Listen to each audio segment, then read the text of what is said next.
Il y a 4 jours, le président des États-Unis décidait de sanctionner son pays, la Mauritanie, à cause de la persistance de l'esclavage. Notre invité ce soir se bat depuis longtemps contre ces pratiques. Femmes, morts, défenseur des Haratines, les descendants d'esclaves noirs. Elle lutte aussi contre le racisme, l'intégrisme religieux et pour les droits des femmes.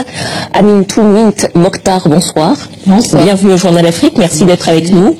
Alors, Donald Trump qui impose des sanctions économiques à votre pays, la Mauritanie, à cause de l'esclavage, à partir du 1er janvier. C'est une bonne décision selon vous?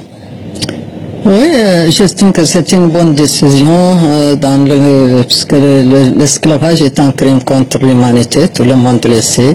Et malheureusement, ce phénomène existe en Mauritanie. Et ça devait être aussi l'occasion pour tous les pays européens de le faire, la France, l'Allemagne, l'Espagne, tous les pays européens. C'est une décision qui quand même est venue au bout portant. Parce qu'aujourd'hui, l'esclavage, aucun pays ne peut se développer, surtout mon pays, la Mauritanie, alors que plus de 50% sont réduits à l'esclavage par ascendance. Si on parle de l'esclavage en Mauritanie, c'est l'esclavage contemporain par ascendance qui est transmis par la femme. Il y a eu beaucoup d'avancées ces dernières années, une loi pour en faire un crime contre l'humanité, pour durcir également les punitions contre ceux qui se rendent, ceux qui sont auteurs d'esclavage ou de travail forcé. Est-ce que vous trouvez que la Mauritanie en fait suffisamment ou pas? Justement, il y a eu cette loi rendant l'esclavage un crime contre l'humanité. Nous l'avons salué. Il y a eu des tribunaux qui ont été mis sur place, mais malheureusement, il s'avère que c'est des réalisations faites pour la consommation étrangère et qui n'ont pas d'effet sur la situation de l'esclavage.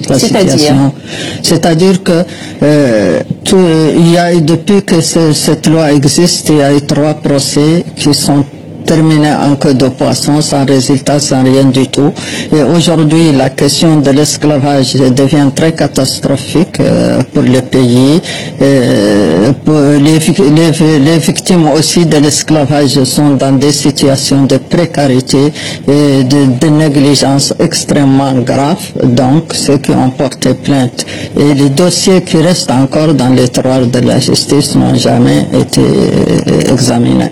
Donc, s'ajoute à cela aussi les séquelles de l'esclavage qui sont quand même très profondes et qui révèlent vraiment le manque de volonté politique à appliquer la loi qui a été créée par ce même pouvoir et surtout pour aussi éradiquer les séquelles de l'esclavage. Un autre militant qui combat également ce phénomène de l'esclavage, c'est Biram Dahabed, qui est incarcéré en ce moment pour une affaire qui ne relève pas officiellement de son combat contre l'esclavage. Est-ce que vous pensez malgré tout, comme d'autres personnes en Mauritanie, qu'il est victime de son combat politique et de son combat contre l'esclavage? Certes, l'arrestation du président d'Alira, M. Biram Ould Abeid, est une arrestation politique. Ça n'a rien à voir avec autre chose. Et le régime de Mohamed Ould Abdel Aziz nous a habitués à arrêter Biram. C'est pas sa première arrestation. Donc, Biram, on le veut parce que c'est un dirigeant anti-esclavagiste qui a fait beaucoup de travail sur l'esclavage, son opinion aussi politique, il est candidat, et plus grave que ça, qu'il a été élu en prison comme député et aujourd'hui, avec son inimité, il devait sortir de la prison. Nous exigeons immédiatement sa libération parce que tout ce les faits qui sont lui reprochés n'ont aucune légitimité face à son mandat de député. Madame Mokhtar, peut-être pour revenir sur votre parcours, vous êtes une femme, vous êtes issue de la noblesse maure, vous avez commencé très tôt ce combat contre l'esclavage en Mauritanie. Qu'est-ce qui vous pousse aujourd'hui encore à vous battre contre des inégalités dont la caste dont vous êtes issue vous-même finalement a toujours profité? Justement, moi, je n'ai jamais adhéré à ces castes qui oppriment, et surtout à la féodalité qui opprime, qui marginalise. Et ça, c'est mon opinion depuis que je suis très jeune. J'étais rebelle contre toutes les pratiques. Quel a été le déclencheur? Quelle a été la première fois que vous êtes dit, ça n'est pas juste, je dois me battre contre cela? Écoutez, moi, quand j'étais très jeune, j'avais l'âge de 10 ans, 11 ans, j'étais attiré par les mouvements de gauche nationale au niveau de mon pays, et c'est de là que s'est déclenchée la lutte anti-esclavagiste, parce que j'estime que l'esclavage est un crime contre l'humanité, et qu'un crime contre l'humanité doit être dénoncé par tous, en tant que femme aussi démarginalisée, comme toutes les femmes en Afrique, et particulièrement dans mon pays, où pèsent les coutumes et les traditions, l'interprétation fausse de la religion, comme on l'interprète aussi pour l'esclavage et pour maintenir des personnes en situation d'esclavage. Vos parents, vous-même, avaient des esclaves, je présume? Oui, il y avait des esclaves, mais ils étaient libérés.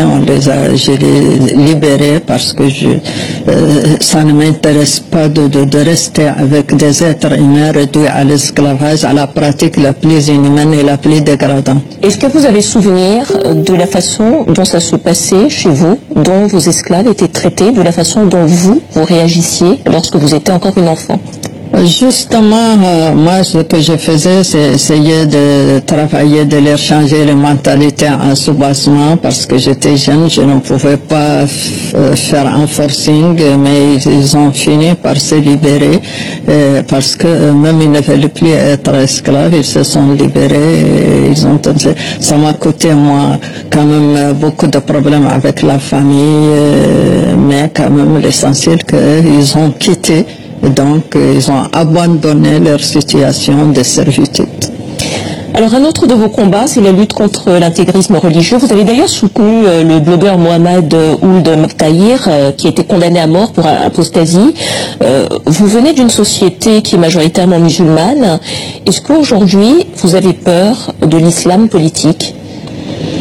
Justement, j'ai soutenu Mohamed Cheikh Ould Mektaïr parce que j'estime qu'il a été victime d'une machination de l'appareil traditionnel religieuse, mais aussi des courants extrémistes religieux, et qu'il a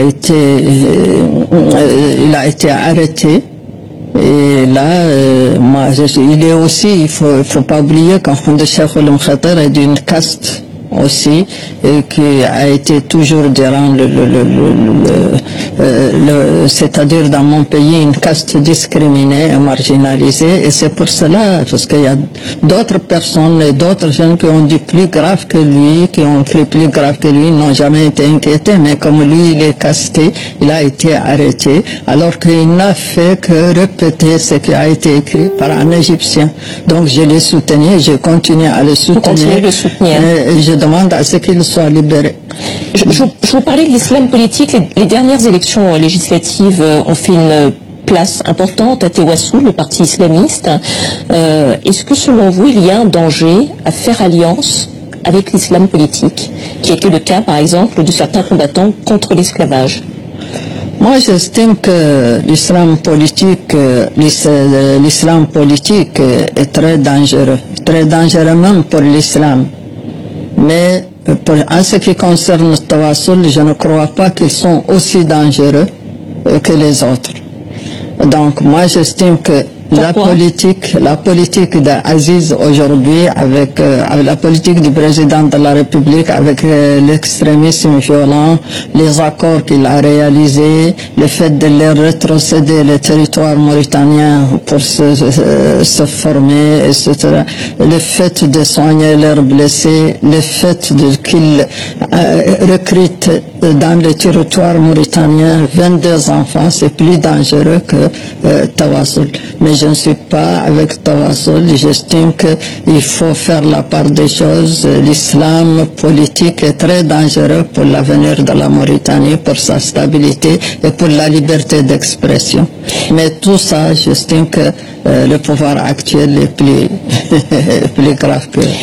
Dernière question, vous avez traversé plusieurs régimes politiques en Mauritanie. Est-ce qu'il vous semble que c'est aujourd'hui plus difficile d'être une femme, d'être libre et éventuellement d'être athée aujourd'hui en Mauritanie? Est-ce que ça l'est plus qu'il y a 20 ans ou 30 ans ou beaucoup moins? Moi, j'estime que la Mauritanie n'est plus la Mauritanie dans laquelle j'ai grandi, j'ai évolué, parce qu'on était dans une Mauritanie ouverte, dans un islamisme sophiste qui est très ouvert et on n'avait aucune contrainte du point de vue quand même liberté.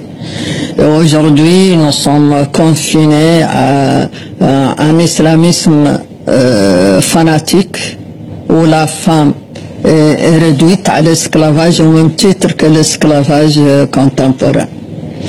Amintou Mint Mokhtar, merci à vous d'être venu sur notre plateau et d'avoir partagé toutes ces informations sur la Mauritanie, votre regard sur la société mauritanienne avec nous. Merci à vous. Merci.